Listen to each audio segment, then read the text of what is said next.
Responsable dans le ministère Travaux publics, Transport, Communication, remettre Conseil national télécommunication Konatel un lot matériel vendredi 22 décembre 2023. Matériel ça qui c'est équipement pour contrôler fréquences doit permettre Konatel gagner une plus grosse capacité pour inspecter fréquences radio dans le pays. Équipement ça qui coûtait 2,8 millions de dollars fait partie de 4 lots matériels.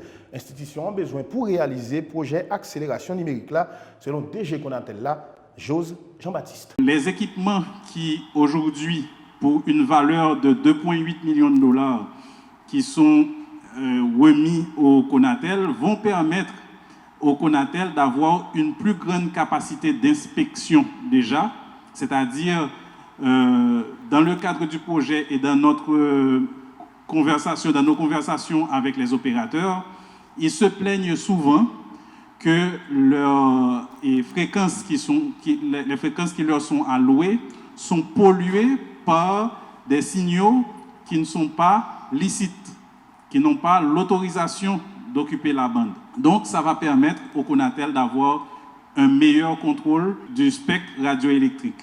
Et en même temps, en aval, on a aussi un lot d'équipements de contrôle de qualité qui va permettre au Konatel de pouvoir vérifier en aval la qualité des services rendus par ces opérateurs. Donc, c'est une activité qui permet, donc qui donne une plus grande capacité au Konatel. Officiellement, le projet HDA va démarrer en 2020. Le gouvernement a signé un accord avec la Banque mondiale.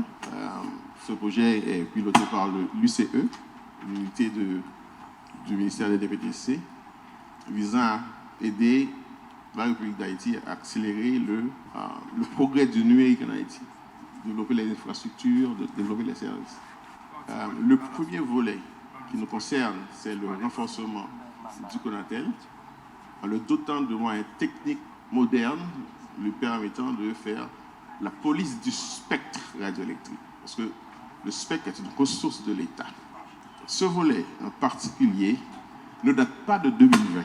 Depuis 1991, le Konatel avait vu la nécessité de se doter de moyens techniques pour faire le contrôle du spectre. Et je dois rendre ce matin un hommage à un prédécesseur, à M.